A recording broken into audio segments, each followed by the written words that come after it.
Hola, muy buenas tardes a cada uno de ustedes. Buenas noches, dependiendo de dónde nos estén viendo y escuchando. Bienvenidos a este espacio educativo, una vez más, del Centro de Estudios y Asistencia Integral Psicológica. Mi nombre es Maximiliano Agustín Román Morales, soy director del Centro de Estudios y Asistencia Integral Psicológica. Y bueno, también en esta ocasión, pues me tocó ser presentador de nuestro gran compañero Franco Emanuel Neirot, que por ahí ya está muy preparado para iniciar su conferencia. Muchas gracias, compañero Franco, por estar aquí.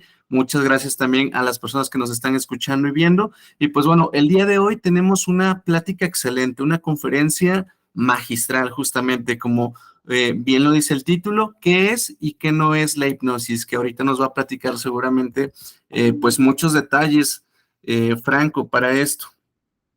Bueno. Pues permítanme compartirles, el Centro de Estudios y Asistencia Integral Psicológica es un espacio educativo, es un espacio donde nosotros pues impartimos educación continua a nivel nacional. En algunas ocasiones tenemos este alcance internacional, por ahí, por ejemplo, Franco tiene una nacionalidad argentina, pues tuvimos la oportunidad de coincidir y pues bueno, estas son algunas de nuestras alianzas académicas. Ok, perfecto. Pues bueno, me voy a dar un poquito de prisa para no quitarle mucho tiempo al compañero Franco. Contamos nosotros con un modelo educativo donde contamos con un campus virtual que siempre va a estar disponible para ti si es que quieres en algún momento pues continuar tu educación con nosotros. Ofertamos cursos, diplomados y un montón de eventos gratuitos como este de diferentes áreas y pues bueno, te esperamos en la comunidad. Esto, lo que nosotros estamos intentando hacer es que haya una actualización educativa constante de calidad que posteriormente a que tú tomes tu curso, diplomado o cualquier evento con nosotros, te pueda servir este conocimiento para, pues, implementarlo en tu consulta diaria, ¿no? O en tu vida diaria.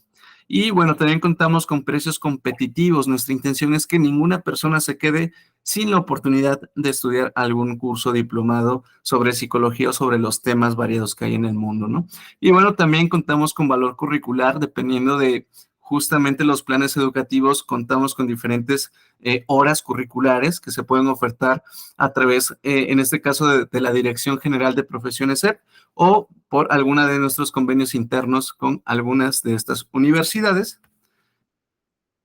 Y pues bueno, esto que vamos a ver de lo que es y qué no es hipnosis, seguramente aquí estarán también compañeros que ya se inscribieron al diplomado, pues es una introducción al tema que es muy amplio, que es muy grande, y pues bueno, le damos la bienvenida al compañero Franco, que pues nos hablará un poquito de qué es y qué no es la hipnosis. Esto forma parte de la currícula educativa de la formación en psicoterapia e hipnosis ericksoniana, y pues ahora sí, compañero Franco, te dejo el espacio educativo para ti. Qué grandísimo honor para mí tener un presentador directamente de parte tuya, Max, el director del CAIP. Qué más gusto puedo recibir por parte de ustedes. Verdaderamente amo muchísimo México y bueno, no por nada estoy aquí acompañándolos. ¿Cómo están? Muy buenas tardes a todos, muy buenas noches a algunos que sé que son de Argentina y de aquí, y de otras partes del charco, de este lado de Latinoamérica. Bueno, voy a pasar a compartir las filminas por parte de mi computadora para que puedan ustedes visualizar.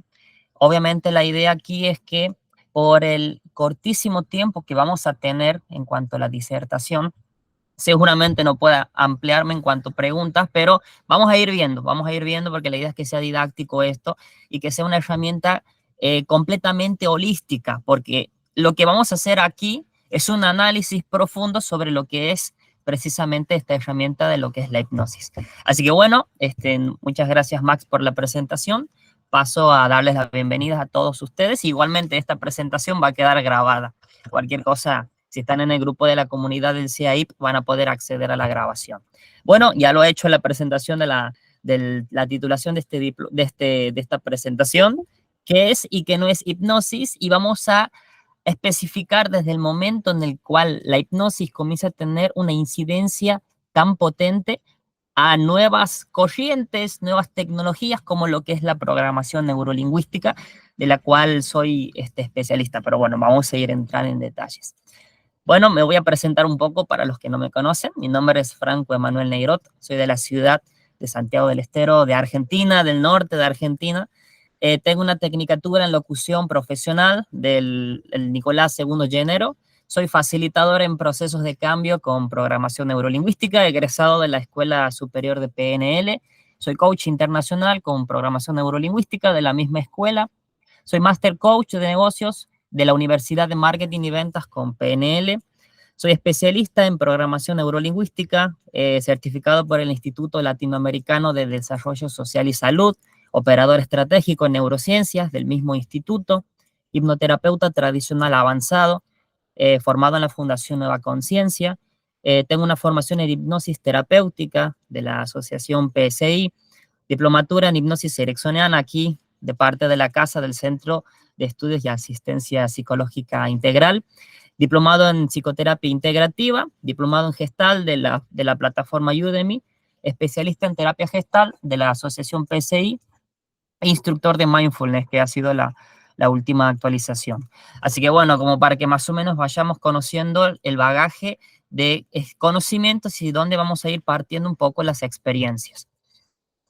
Vamos a partir con esta pregunta, porque estamos hablando de qué es la hipnosis.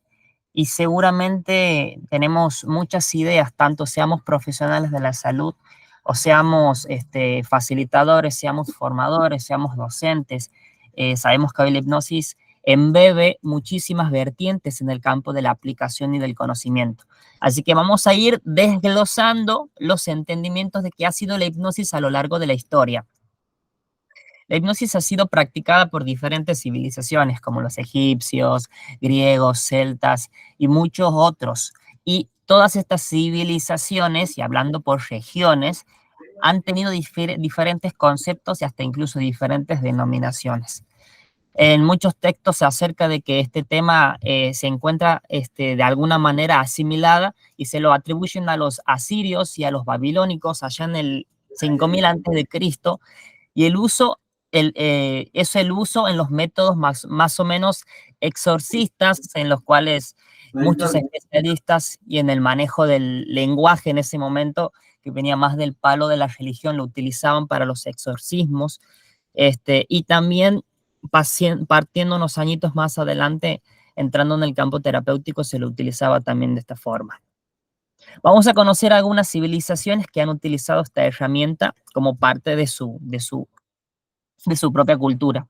En los inicios de la humanidad, podremos considerar de que África tiene aquí el ojo central del entendimiento porque en teoría a partir de aquí donde se comienza a desparramar por el resto del mundo, los hombres primitivos, quienes con sus costumbres, lenguas y territorios en común crearon en comunidad la identidad idiomática y cultural. Con esto han llegado cantos misteriosos, con esto han llegado bailes, rituales, y su cultura enigmática y palabras siempre hacían conjuros respecto a poderes mágicos. De hecho, este ha sido el inicio de la magia en todos los tiempos, y la aparición de curanderos, hechiceros y sanadores se ejercían, de alguna manera, estos ejercían una gran influencia dentro de la tribu. Imagínense ustedes.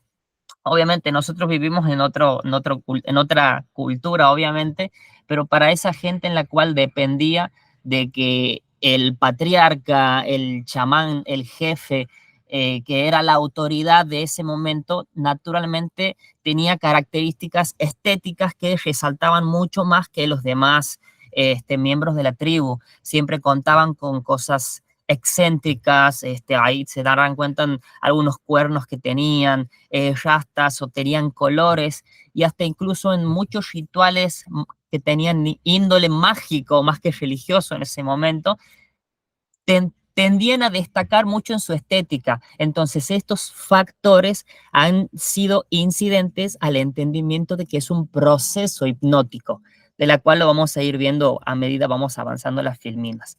Entonces podemos considerar que a partir de este momento donde podemos considerar que estos brujos, estos chamanes, estas entidades de muchísima influencia generaban cambios terapéuticos en los miembros de la tribu. Después tenemos, avanzando un poquito, en la cual entramos en la parte de la historia donde tenemos a los egipcios. Se ha conocido un documento en el cual se llamaba el papiro de Aris, también llamado el papiro mágico o el papiro de Ebers, que este era un documento escrito en el cual se encontraban muchísima información y nos narra lo que era información con relación a la medicina en ese momento, y se habían percatado de que estos elementos, estos conocimientos que habían adquirido los egipcios en ese momento, habían utilizado hipnosis en estos tiempos, y podemos considerar que estamos acercándonos a un 1500 antes de Cristo. O sea que en el 1500 antes de Cristo ya se utilizaban estas prácticas.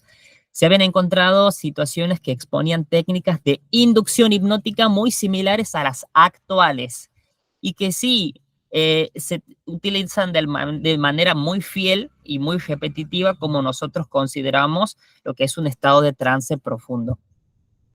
Se describen en este documento cómo los antiguos egipcios se empleaban métodos hipnóticos muy parecidos a los actuales prácticamente. Así que a partir de este papiro de Ebers tenemos documentación fidedigna de la cual los egipcios utilizaban hipnosis en sus prácticas dentro de este documento. Después vamos a ir para otra civilización que es la mitología, en el campo de lo que es el lado de los griegos, el lado de los romanos, y de aquí comenzamos a hablar de una palabra en la cual, bueno, de alguna manera los egipcios comparten, que es la mitología, que eran las ideas más que mágicas religiosas que ellos tenían dentro de su cultura.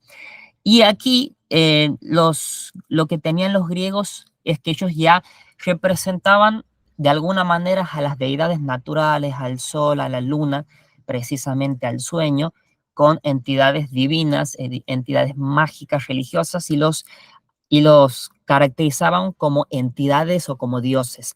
Y aquí, casualmente, lo que parte a explicar de que parte de la historia, casualmente, hipnosis viene de este personaje que se llama Hipnos.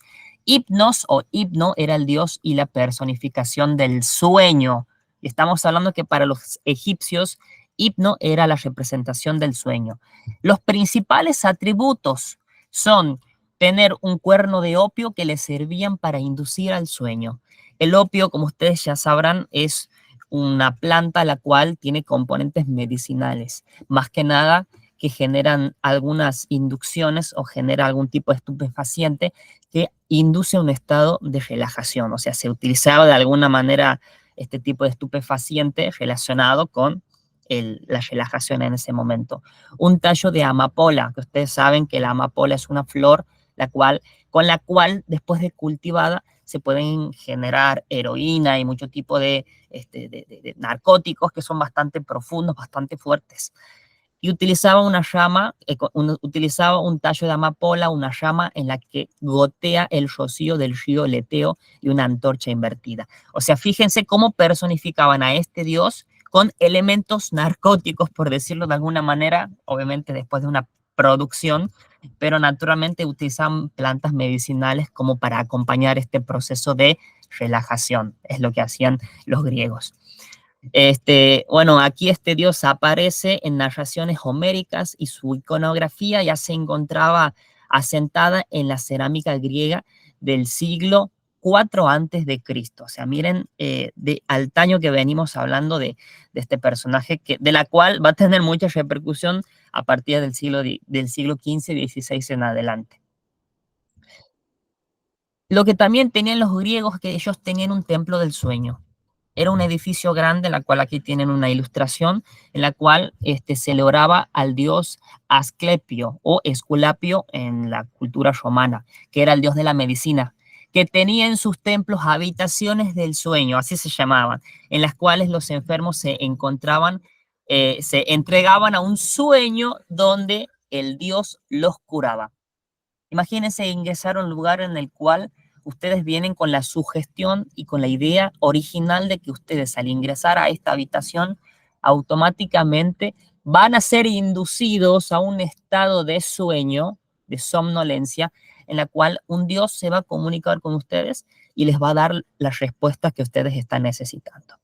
Incluso en este mismo, ustedes fíjense en los laterales que hay como piedras escritas y hay algunas, una que otra, podemos decir que ofrendas al dios Esculapio. Existían también estos lugares en donde generaban como estos amuletos de agradecimientos, se los tallaba a través de una piedra, en la cual se podían incluso leer, por ejemplo, el ejemplo de uno de las personas que han tenido un proceso de sanación, decía, Hermódiques de Lapscaso, dice, tenía el cuerpo paralizado, el dios del sueño, bueno, fue curado por el dios del sueño, fue curado por este dios. Entonces, fíjense ustedes cómo ya existía una presencia en la cual existe un patrón muy conocido y muy aseverado a lo que hoy es un proceso hipnótico o un proceso terapéutico, por sobre todo a través de hipnosis. Después vamos directamente a conocer un poco lo que es la cultura budista, más que nada en el Tíbet, en la cual el budismo tibetano era una rama del budismo chino en el 1523 a.C. El príncipe Siddhartha Gautama comenzó a ser prácticamente el más conocido, el Buda, del cual se lo denominaba el iluminado, tras pasar varios años meditando en soledad en el norte de la actual India. Entonces, en la cual esta tradición budista tibetana, que es prácticamente la meditación, tiende a llevarse a cabo a través de dos tipos de prácticas, que es la samatha, que es mantener la mente en calma, y el formato vipassana, que es más que nada contemplativo. Se alcanzan diferentes estados de conciencia que se atribuyen a la reorganización de experiencias que se pueden ayudar muchos en el desarrollo personal. Algo de lo cual nosotros, que estamos en el campo de la hipnosis, reconocemos que una persona que está en un estado meditativo, está en un estado reflexivo, ya sea con la escuela Samatha o directamente de la Vipassana, nada más que los enfoques son distintos, pero al fin y al cabo el procedimiento es el mismo, podemos considerar que es un proceso autohipnótico. A partir de aquí ya comenzamos con el siglo cero y aquí conocemos a esta deidad, a esta personificación que es Jesús de Nazaret. Y en esta ocasión quiero ser respetuoso ante el análisis que vamos a hacer aquí de la figura de nuestro Señor Jesús. Sin embargo, vamos a reconocer cómo esta deidad ha desarrollado elementos de las cuales están prácticamente cartografiados en la Biblia, en la cual describen cuáles son los procedimientos que Jesús de Nazaret ha empleado con muchos participantes de la Biblia, en la cual están descritos como por ejemplo, la mujer que toca el manto se sana. Nosotros podemos reconocer desde un lenguaje, entendiendo cómo el inconsciente acciona a través de la sugestión, de que precisamente ha sido un proceso sugestivo. La curación de un ciego, aquí tenemos una alta expectativa. La resurrección de Lázaro, aquí tenemos otro caso también. La curación de un paralítico, la curación de un endemoniado, la conversión de agua en vino. Entonces, son algunos factores de milagros que están documentados y nosotros podemos reconocer dentro de un lenguaje hipnótico que posiblemente, aparte Jesucristo utilizaba la imposición de manos, que va a haber en la historia otro personaje muy destacado en el campo de la medicina que va a utilizar también este mismo elemento de la imposición de manos para procesos terapéuticos. La alta expectativa, Jesucristo tenía muchísima influencia y ustedes acuérdense en el análisis de los chamanes, en el análisis de estas personificaciones muy destacadas, que ellos tenían un alto nivel de influencia, que es lo que generaba esta alta expectativa a la hora de estos procesos terapéuticos con los habitantes. El uso de la palabra como método de curación, y esto es un análisis muy profundo de lo cual lo vamos a ampliar muchísimo más en la formación de hipnosis ericksoniana, que lo vamos a promocionar más adelante. Pero es muy importante que vayan analizando de dónde parte todos estos elementos como para que podamos definir al fin y al cabo qué es la hipnosis. Vamos a hablar un poquito de este lado del charco, vamos al Imperio Inca, en la cual 1533 después de Cristo, estamos hablando de 500 años después de Cristo. La privilegiada ubicación y el clima del Machu Picchu hizo de que se pudieran cultivar plantas medicinales como el tabaco silvestre, hojas de coca, una hoja sagrada para los incas, y otras como la ayahuasca y la charruma, la charruna, las cuales son utilizadas hasta hoy para entrar en estados alterados de conciencia. Pero también se ha utilizado la hipnosis y algunos antecedentes en los cuales se utilizaban también procesos amnésicos. ¿Para qué? Para comenzar a generar estos estados de conciencia alteradas, y también se acompañaba brebajes con hojas de coca, licores naturales y otras hierbas. Presten atención cómo estas civilizaciones acompañaban al entendimiento de un proceso de trance a través de entender lo que era un procedimiento hipnótico acompañado con brebajes, con hierbas, acompañado con hojas, y fíjense cómo las plantas tienen una representación paralela a lo que es un estado de trance. Obviamente que es un facilitador químico, pero lo que ustedes van a aprender en este diplomado es que ustedes puedan directamente no necesitar generar esta química, no necesariamente con un narcótico o con una planta medicinal, sino a través del lenguaje de una manera estratégica e inteligente. Pero aquí ya se encontraba presente. Y lo que tenía el Imperio Inca es que ellos tenían un ritual en el cual ellos lo que hacían eran adosaban, imagínense, esto es un anfiteatro en el cual se generaban eventos, pero multitudinarios, podríamos decirlo.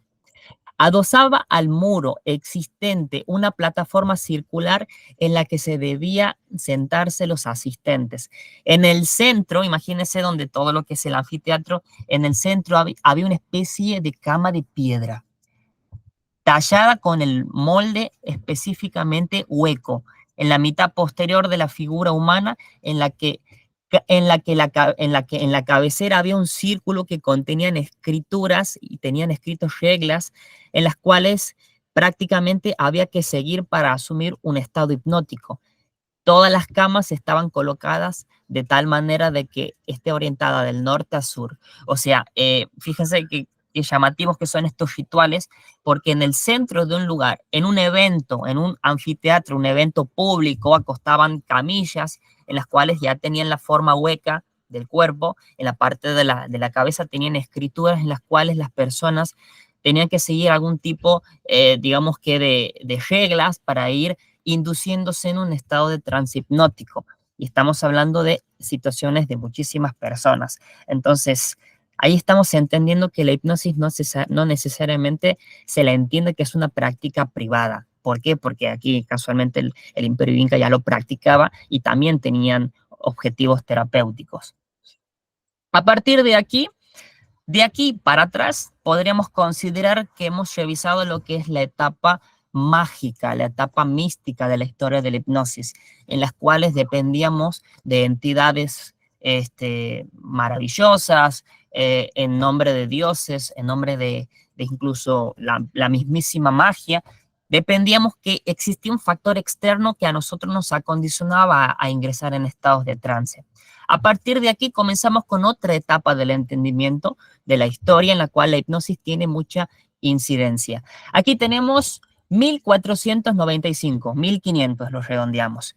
Tenemos a Teoflasto Paracelso. Lo que tenía Paracelso es que ha sido, a pesar de ser alquimista y filósofo y teólogo, él era un médico suizo. Estamos hablando de un personaje de la medicina que comienza a interesarse por la hipnosis.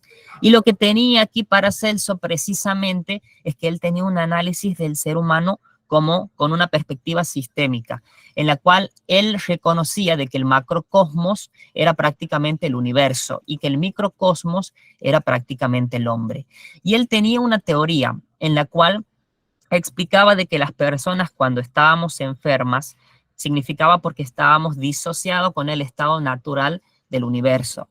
Entonces, a través de la estimulación de estados profundos en el hombre, a lo cual nosotros hoy denominamos hipnosis, lograba sincronizar y alinear nuevamente estos estados.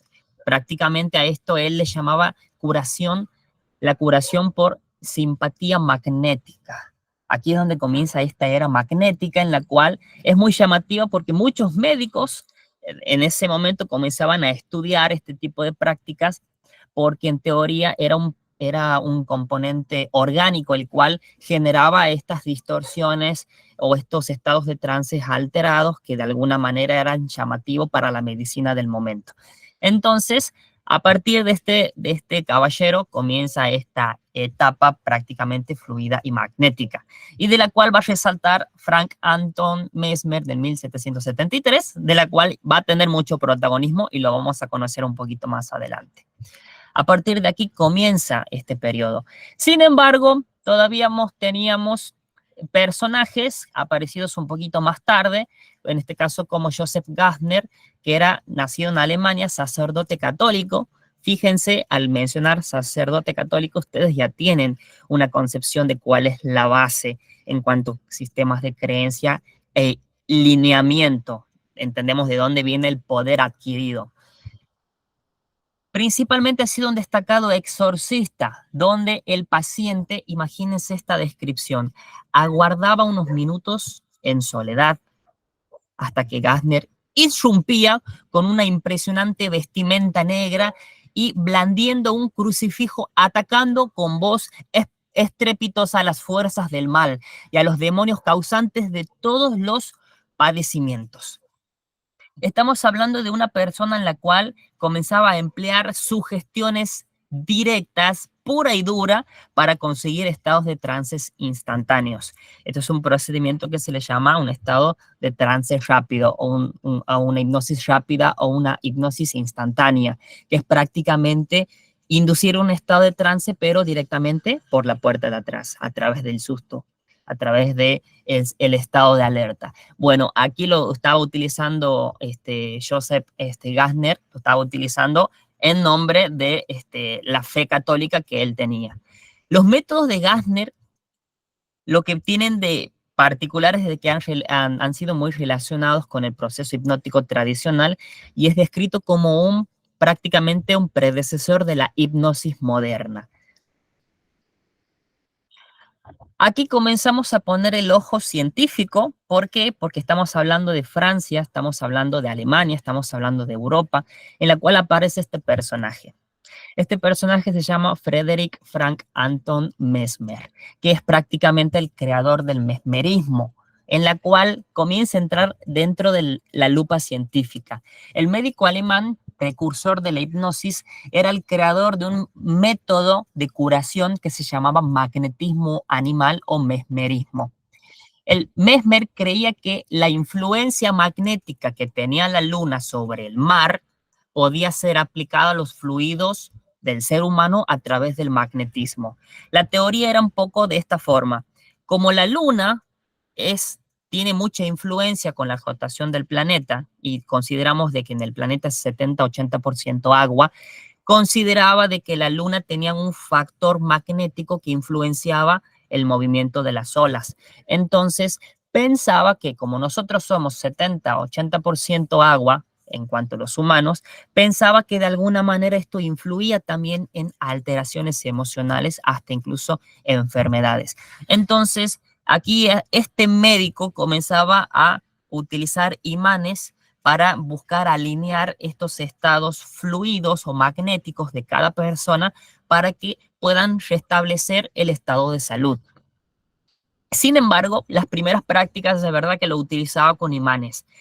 Pero con el tiempo comenzó a darse cuenta de que él podía tener los mismos resultados sin los imanes. Significaba de que él podía inducir con un estado de fijación de mirada directamente en las manos, como lo hacía Jesucristo con la imposición de manos, lo hacía de esta forma y tenían los mismos resultados. Entonces consideraba de que nosotros, siendo seres humanos sanos, tenemos un magnetismo equilibrado y podemos de alguna manera transmitir este equilibrio a la persona a la cual no tiene el estado de salud correspondiente. Entonces esto comienza a entrar mucho, calar muy hondo en la perspectiva científica, considerando de que todavía no habían muchas bases de entender, explicar esta teoría. Mucha comunidad científica se ha resonado muy al tanto de llamativa, como también de descalificar la práctica y hasta incluso lo tomaban por charlatán. Montó un lugar de tratamiento en el Hotel Bouillon con una gran agenda de clientes. Y estamos hablando de lords, estamos hablando de entidades muy conocidas, muy famosas, que se tomaban años y años de carreta, de viaje para conocer al gran Frank Anton Mesmer. O sea, tenía una llegada y un impacto en Europa muy, muy fuerte. ¿Y cuáles eran los procedimientos de trabajo de Mesmer? Esto es importante para definir qué es hipnosis. La forma de trabajo de Mesmer era una semioscuridad. Imagínense ustedes que en un momento tengan algún tipo de desequilibrio emocional y ustedes se van a la consulta junto con Frederick Anton Mesmer y los reciben en un lugar en el cual tienen la luz completamente tenue, perfumes orientales, música lejana y exótica, y así como estaba decorada con cosas misteriosas y bastante recargado, podríamos decir. Entre muchas técnicas famosas de Mesmer era la cubeta de salud, que era una persona ponerla dentro de la cubeta y en la cual se le entregaban como unas antenas para que se vaya estabilizando su salud estando dentro de la cubeta. Y el posicionamiento de manos que lo tienen ilustrado aquí. Esos eran elementos que él utilizaba comúnmente dentro del mesmerismo.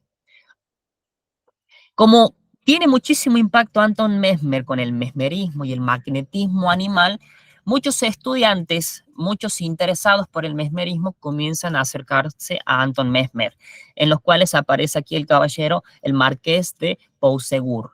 Lo que tiene Pousegur principalmente es que él era un aristócrata francés del cual conocía la práctica del mesmerismo. Sin embargo, él tenía como una aspereza con los lineamientos que Mesmer ofrecía para que una persona pueda generar estos estados de conciencia alterada.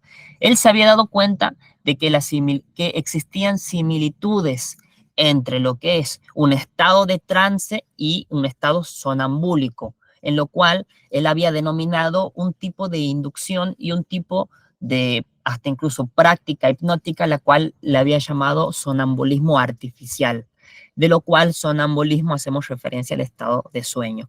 Entonces, esto estaba muy relacionado. Pensemos que aquí la hipnosis en sí no tenía nombre. Lo más cercano a hipnosis se le llamaba magnetismo animal y lo había desarrollado y lo estaba desarrollando y ampliando por toda Europa Anton Mesmer. Aquí, lo que tiene Pousegur, hacía inducciones que solamente bastaba con un gesto y una mirada, sin mediar los elementos mesméricos. Acuérdense que Mesmer te atenuaba las luces, utilizaba elementos extravagantes, te ponía música de fondo, te ponía aromas para generar un estado de relajación y una inducción hipnótica. Pero aquí Pousegur, podemos decir que es el, el generador principal de lo que es una inducción hipnótica, sin elementos, sin tanto ritualismo. Comenzaba a darse cuenta de que el mesmerismo terminaba siendo un poco, no un poco show, pero un poco excesivo en cuanto a los elementos.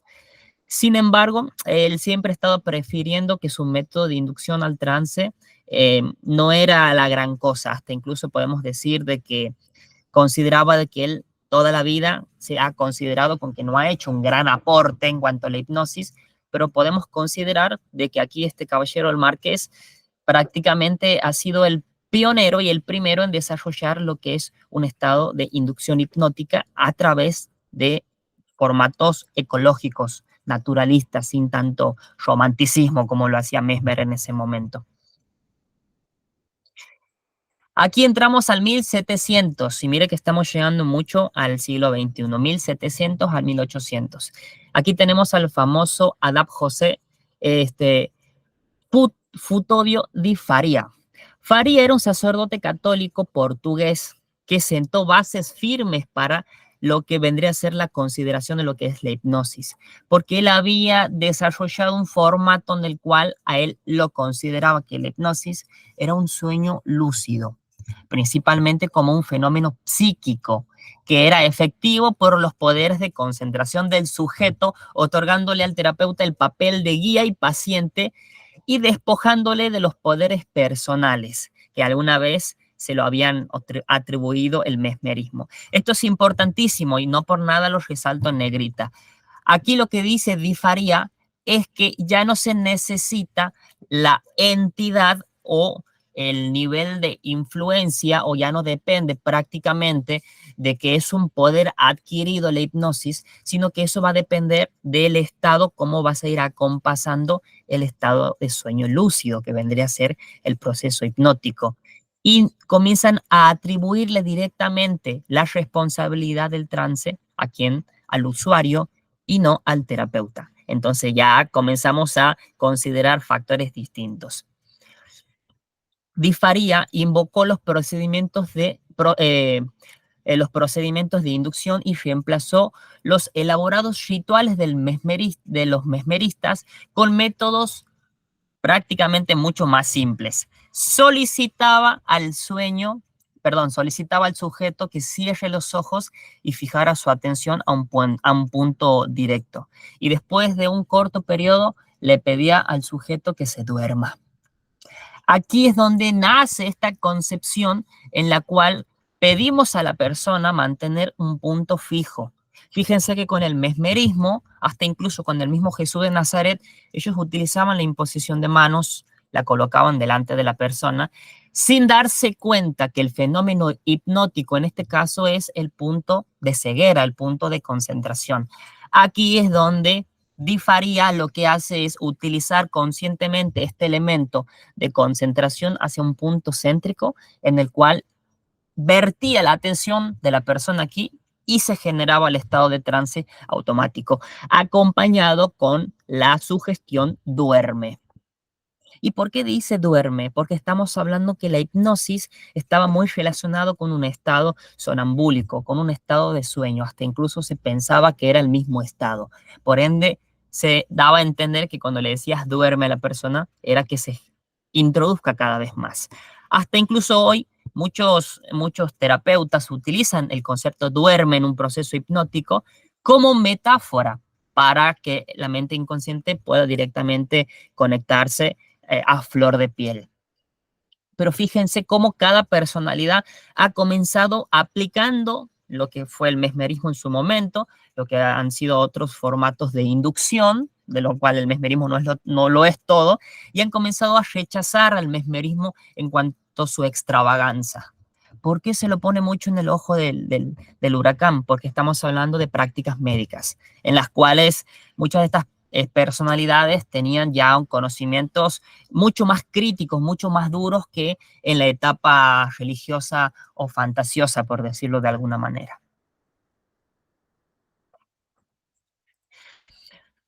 A partir de este momento comenzamos con una de las personalidades más importantes de la historia de la hipnosis. Estamos en el 1700, del 700 al 800. James Bright, un cirujano escocés que lo que ha hecho, ha acuñado el término hipnosis, término hipnotizador, el término hipnotizar, que todavía no estaba ni siquiera definido. Obviamente que se habrán dado cuenta que hipno parte del dios del sueño, partiendo con que todo era un producto del estado de sueño, pero ya comenzaba a tener un elemento considerado. Aquí lo que hacía Bright para la hipnosis era un sueño nervioso. ¿Por qué sueño nervioso? Porque era un sueño inducido prácticamente. Prácticamente lo que hacía era, comenzaba a darse cuenta que una persona cuando estaba entrando en este estado de trance, los ojos generaban una sobreexcitación, una sobreestimulación fisiológica, y esto generaba un agotamiento por parte del usuario. Entonces, al percibir cómo la mirada comenzaba a desgastarse, comenzaba a considerar de que esto era un componente dentro del trance hipnótico. Entonces, comienzan a jugar con la focalización de la atención y manteniendo el punto fijo como lo hacía Di Faría anteriormente, pero él entrando ya en el campo de la medicina, lo entendía mucho más profundo. Bright desarrolló una técnica especial para inducir el trance, un método que aún se usa, que es prácticamente consistía en la fijación de la vista, conocido también como braindismo. Bueno, aquí fíjense cómo comienzan a denominarse porque cada uno hacía su aportación a hipnosis, entonces cada uno le ponía su ismo al final, como parte de un pensamiento particular. A partir de este momento, podríamos decir que la época magnética comienza a perder peso en la comunidad científica y comenzamos a entender de que al ser analizado y ser puesto en evidencia de que la sugestión comienza a tener mayor participación y no tanto en ideas de que era un factor químico, un factor fluvial del individuo, del cuerpo, sino que es algo más producido por la palabra, generando cambios de conciencia a través de la mente. Aquí comienzan, y estamos hablando de todo lo que era Francia en ese momento, 1823. Médico francés fundador de la escuela de Nancy junto a Hipólito Bernheim, 1866. Se ha dedicado al estudio de la sugestión hipnótica y el uso principalmente enfocado en la salud. Libelot siguió los pasos de Abel Faria, quien fue el pionero científico de estudios de la hipnosis. Fíjense que Farías, ¿qué es lo que decía? De que el trance no es un proceso divino, no es un proceso externo, sino que es un proceso a través lo cual lo acompañamos con el poder de la palabra. Entonces nosotros tenemos que acompañar a esta persona inducida a través del formato sugestivo. Entonces, Libelot, después de Pousegur, Di Faria y Bright, fue el cuarto más grande pionero que abandonó el mesmerismo mesiánico y uno de los inventores de este hipnotismo moderno que iba a dar origen a las diversas psicoterapias en la segunda psiquiatría dinámica.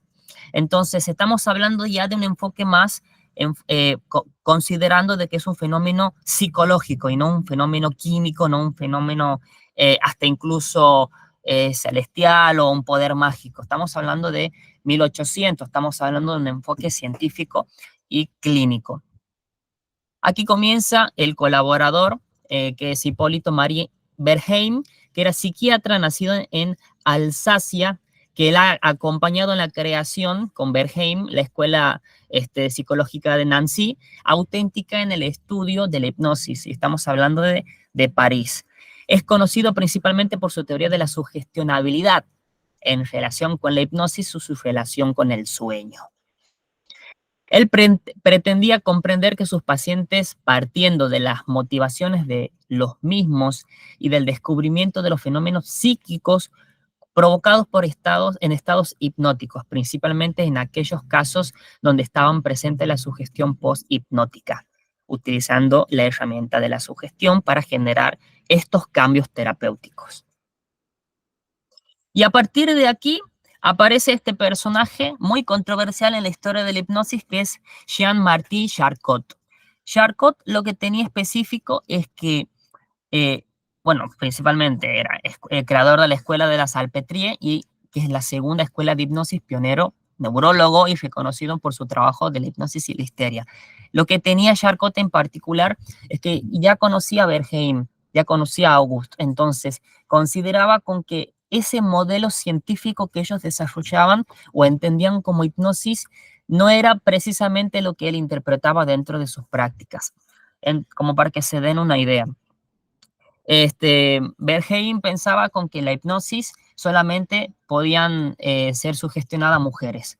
En cambio, Charcot decía, no, toda persona, todo individuo se puede sugestionar. Entonces, de alguna manera, habían como discrepancias a la hora de darle entidad al formato y a la finalidad lo que la hipnosis hacía. Entonces, en el 1878, Charcot dirigía sus investigaciones hacia la neurología y la neuropatología. Posteriormente, dedicó todos sus esfuerzos al estudio de la histeria y de los fenómenos hipnóticos. Lo que Charcot hace dentro de su escuela, dentro de su doctrina hipnótica, es desarrollar la teoría de que la hipnosis pasaba por 3 periodos o fases, de la cual él le llamaba la letargía, la catalepsia y un estado sonambúlico.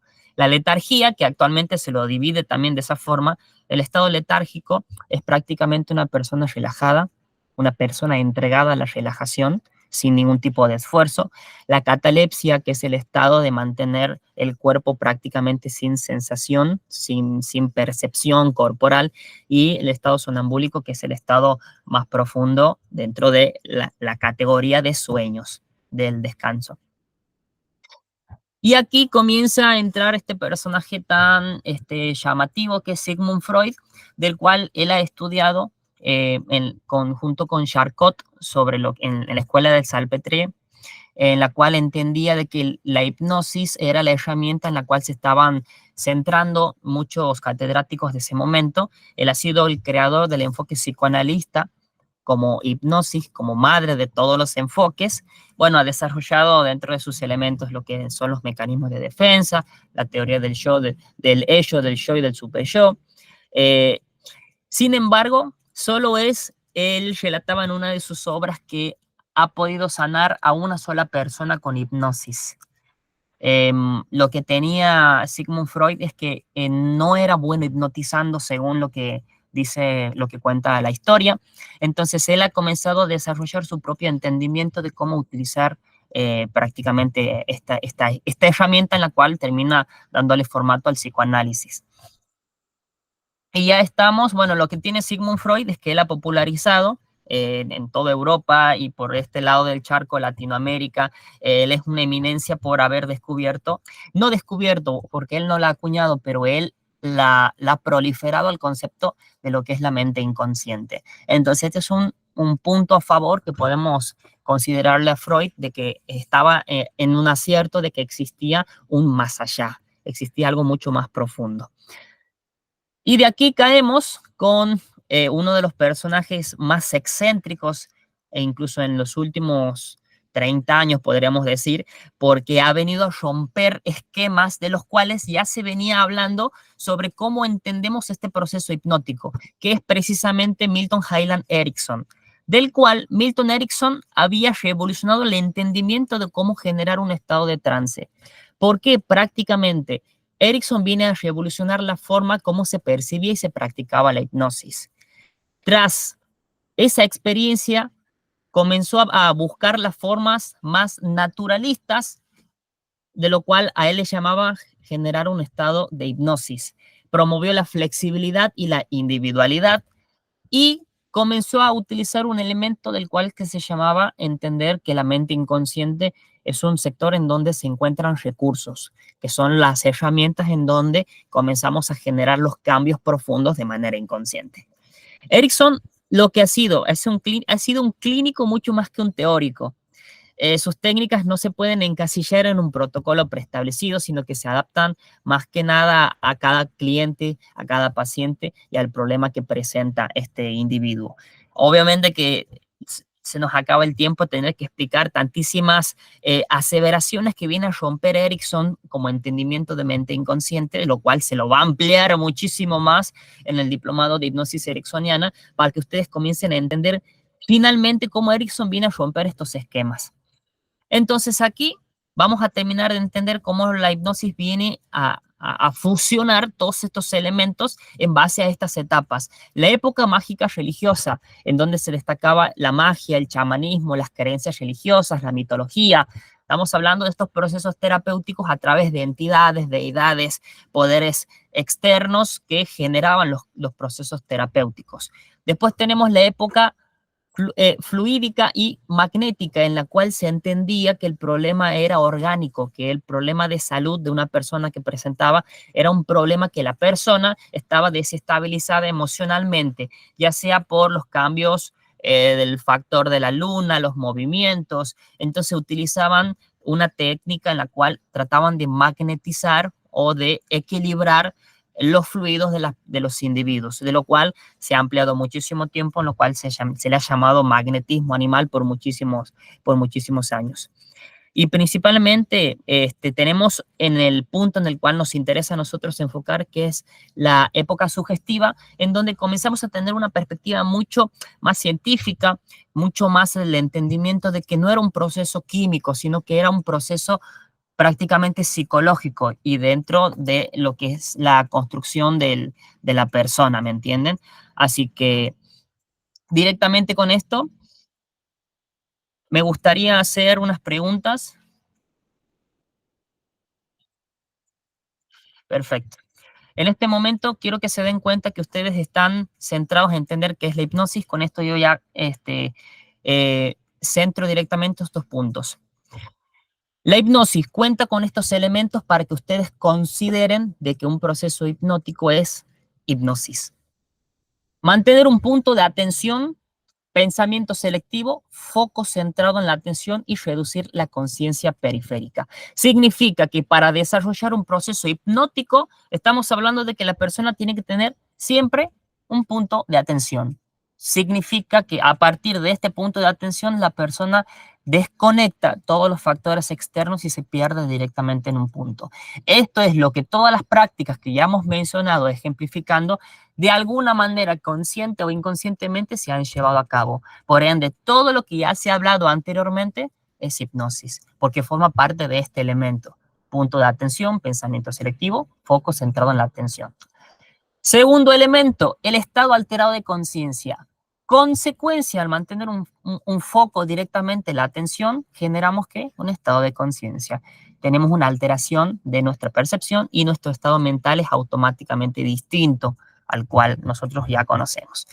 A partir de ese momento comenzamos con la incidencia directa o indirecta. Ahí comenzamos con las sugestiones. Ahí comenzamos con la aplicación de las técnicas y de las herramientas dependiendo a la vertiente terapéutica, porque la persona ya está prácticamente en un estado de receptividad.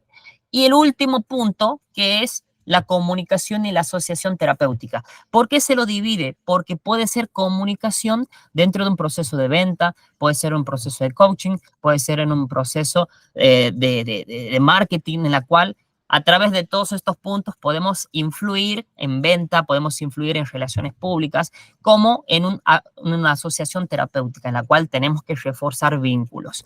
Entonces, estos son los puntos que ustedes tienen que definir detrás de analizar y comprender toda la historia que es hipnosis y que no es hipnosis.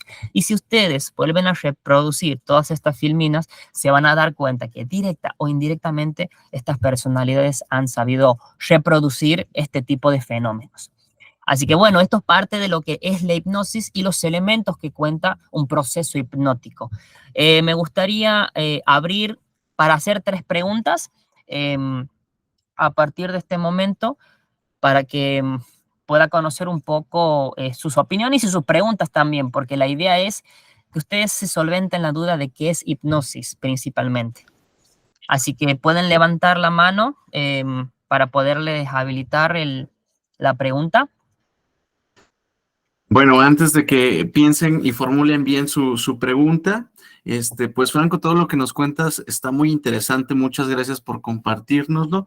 Y pues bueno, ahora sí, ¿quién tiene alguna pregunta sobre lo conversado, sobre esta parte de lo que es y de lo que no es hipnosis? Con todo gusto, Franco seguramente va a encontrar las palabras adecuadas para contestarles. ¿Quién dice yo?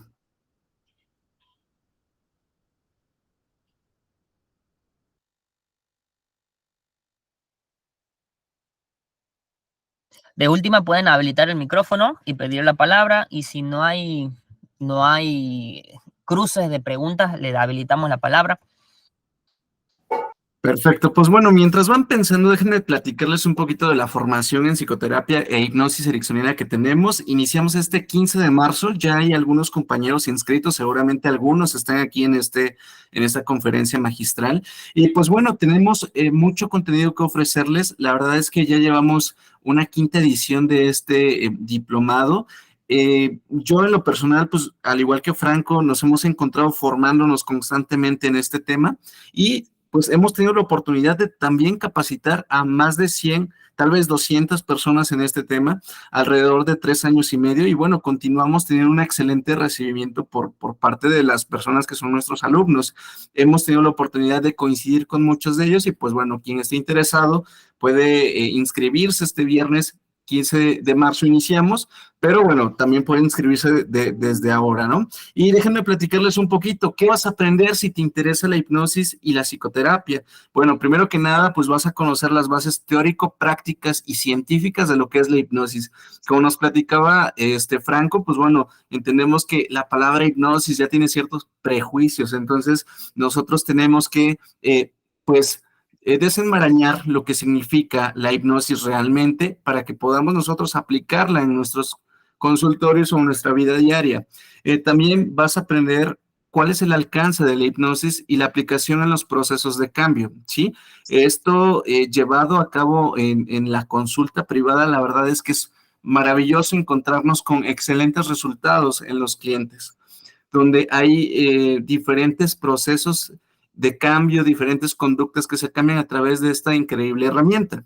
Bueno, ¿qué vas a aprender también? Vas a aprender a realizar inducciones hipnóticas con personas reales. Vamos a poder tener esta supervisión, estos consejos, este seguimiento desde donde sea que tú te encuentres y vamos a poderte realizar un feedback de lo que estás logrando y tal vez de algunas áreas de oportunidad.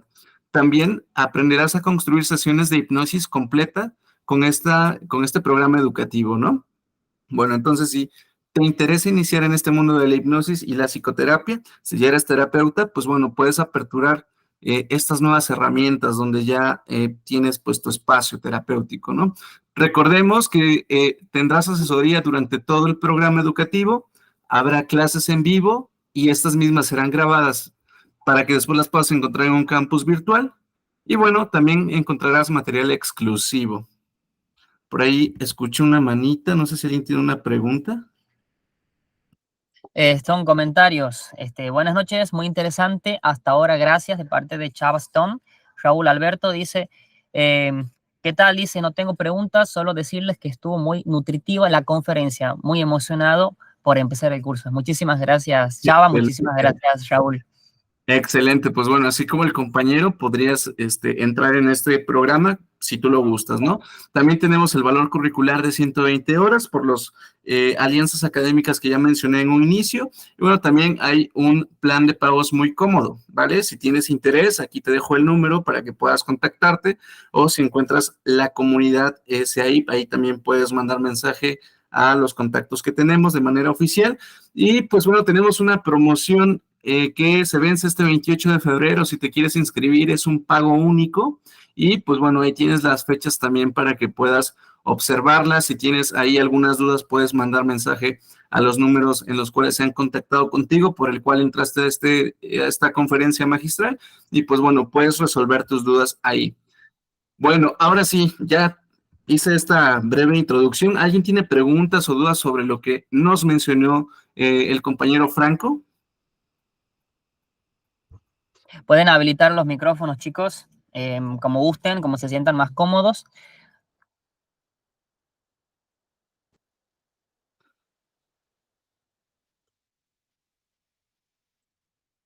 Bueno, creo que no hay preguntas, ¿no? También ahí les dejo una última filmina por si se quieren inscribir y saber los procesos de cómo registrarse. Ahí tienen la filmina.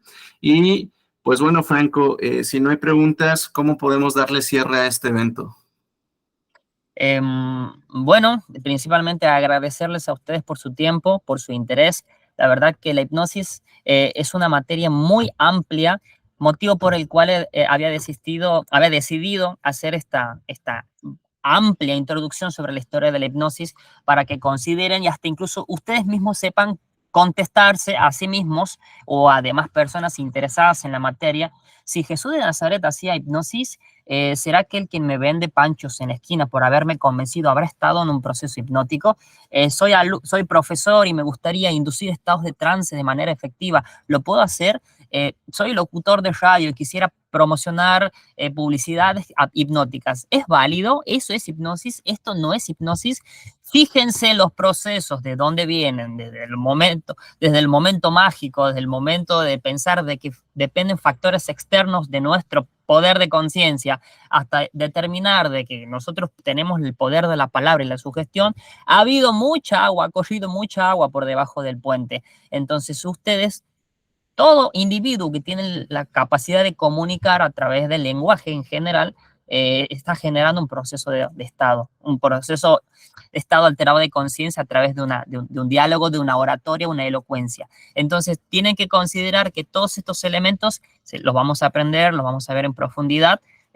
Bueno, siendo Maximiliano el docente, yo por otro lado, vamos a estar los dos compartiendo en momentos específicos sobre el diplomado y bueno, las dudas, demás la tendrán acompañadas del centro y bueno, y yo principalmente como exalumno de bastantes camadas ya prácticamente, lo puedo recomendar completamente. Así que, bueno, invito nuevamente a preguntas. Si no hay más preguntas, te dejo para el cierre, Maximiliano.